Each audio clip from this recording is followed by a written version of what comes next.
being here. It's lovely to see you all. So I'm sort of a bizarre version of a human pre-roll, unskippable pre-roll at that, trying to set up this session for success. Just to give a bit of context to what this esteemed panel will be talking about in a moment, and just to give you an idea of some of the bits and pieces that the IAB is up to from a global perspective as well as a local perspective in what is an increasingly hot topic and hot space. I've got walk-on music. How exciting. All right, so cookies get a bit of a hard time. I'm frankly a huge fan because I think it's got a cool little bit of wizardry that is responsible. This chap is responsible 25 years ago. His name's Lou Montulli. He was working at a company called Netscape. That if those who are as old as I remember, this is actually the only way pretty much to access the internet was through a browser called Mosaic and ultimately Navigator. And all Lou wanted to do was to find a way of very easily working out whether a user was a returning visitor, were they coming back, or a new visitor, which at the time was actually quite tricky. This is pre-analytic, so it had to involve a lot of data log mining and analyzing hits, which are super vague. So this was a neat little solution that he dreamt up, initially called the magic cookie, where you would have a text file into which you can inject a whole set of variable strings that would pertain to what you're up to as a user, ostensibly and initially on a session-by-session basis between a user and that particular website. And it enabled all the goodness at a time when this was 100% browsing through web-based browsers. So you could remember, you could go through auto logins, you can remember some various settings that you've preferenced as a consumer, e-commerce baskets, that type of thing.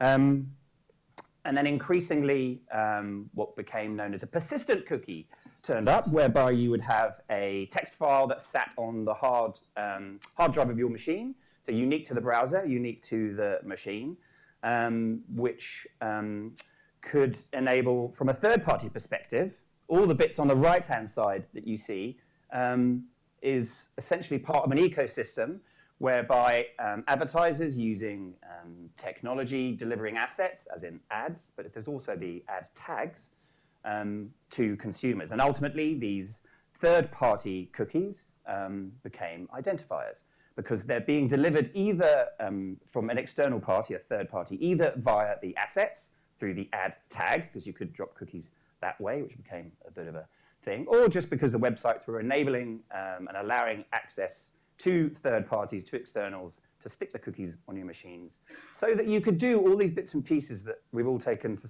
so granted for so long and being so important, whether it's targeting, measurement, attribution, and everything else. And this is an environment and an ecosystem that ultimately is now under threat because of the pressure that we're seeing in what is a privacy-first environment. I mean, in many ways, philosophically, quite rightly.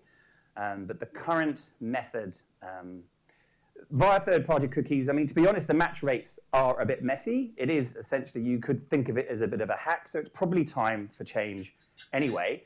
But the work that's actually going on through the IAB Tech Lab, which is the tech organization that sits and supports everyone globally across all the IABs, is to get the entire industry together on a collective basis to collaboratively work out a solution for how this can be replicated. Because if you don't, unless you have one entity that's running things from a first-party perspective, as in the big digital platforms, for the open internet to be able to keep running things as they have been is going to be closed down through changes that happen in regulations and changes that are happening through technology companies that own the browsers. So we'll go through that a little bit. So from a global perspective, regulation, you can see that the red areas with Australia, Europe, and the US. So Europe's been at this for a while. GDPR is now 18 months old. It's largely focused upon consent. In the States, although there is variation by country, by territory, which one has to take into consideration, which is why you see variances in terms of the interpretation of the laws coming into play. The same is actually happening in the States, where each of the states are starting to approach things differently. There's a lot of focus on California, largely because it's fairly aggressive, and the date is pretty quick because it's the 1st of January 2020 that this starts to come into play. And actually, that's the example I'll show a bit more info on in a moment. And then here in Australia, where we're still sort of at the policy stage, but all of these three marketplaces, I mean, largely very Western marketplaces, obviously, are a little further ahead than everyone else.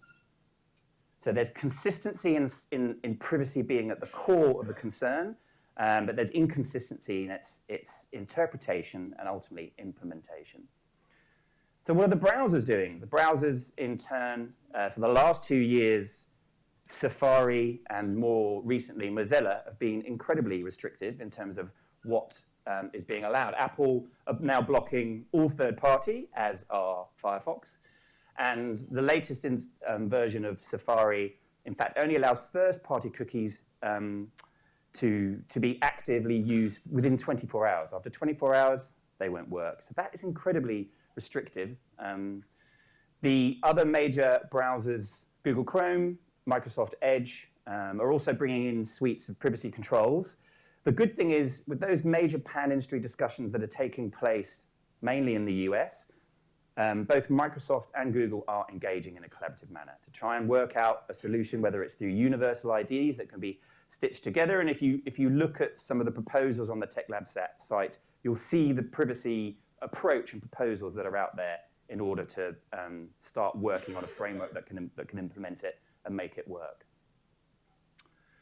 So the approach that we take as IABs is fairly consistent, it's fairly logical. This is an example of the California one, but essentially we're all approaching it in the same way. There's a legal interpretation of the laws that regulators are pushing out as an initial phase.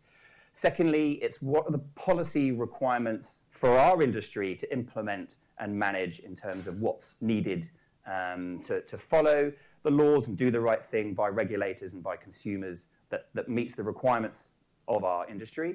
And then thirdly, what's the technical solutions as a framework that Tech Lab can build for us to make it function. If you look at Europe, they've been in stage 3 for a while. They've got the second version of what's called transparency and consent framework that's been released. That's already out. Version 3 is being worked on already. That's actually in development. California is somewhere essentially between 2 and 3. A framework has been proposed, which I'll give you a little glimpse at.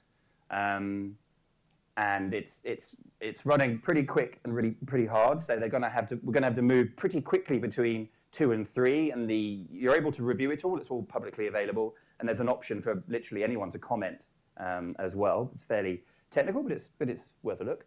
And in Australia, we're essentially between phases 1 and 2. So what does it look like from a consumer perspective? You've probably seen the European version where there's sort of an awareness of consent. There's these things called cookies, and everyone just clicks it and gets on with it. But you're effectively asking for consent of users for any information gathered about them to be utilized for cookie-based advertising. You've probably seen that. What this is actually looking like in California is a massive do not sell button, a really blatant, conspicuous one, because the option for consumers to be able to opt out of their personal information being utilized commercially has to be made clear and has to be passed. And secondly, the definition of what's deemed personal is actually incredibly broad. If you look at it, I mean, personal view, technically, I don't think it is all identifiable, but it's a big, broad, aggressive brushstroke. There's going to be a big button. You kind of imagine that everyone's going to click on it. Anyway, we'll see what happens. But it's just to give you an insight in terms of what that looks like and to give you some awareness of why it's a bit different and why you'll probably read a lot about it in the next few weeks. Technically, this is sort of what it looks like. I wouldn't worry about it too much. It's actually a bit of a happy 8-year-old visual of something even more complex. But you can, and this is the CCPA, sorry. So this is the passing of a user saying, I do not want my data utilized, and how that will actually work throughout the ecosystem in practice. But as I said, the information is publicly available. We're going to be doing more on this in Australia, as IB Australia, certainly as things get a bit closer to what is the framework required to meet the regulatory requirements for our industry. But I hope that provides a little bit of context in terms of cookies and everything else, an idea of what we're up to as we bring up the panel and Amy to talk through some of these topics. Thank you very much.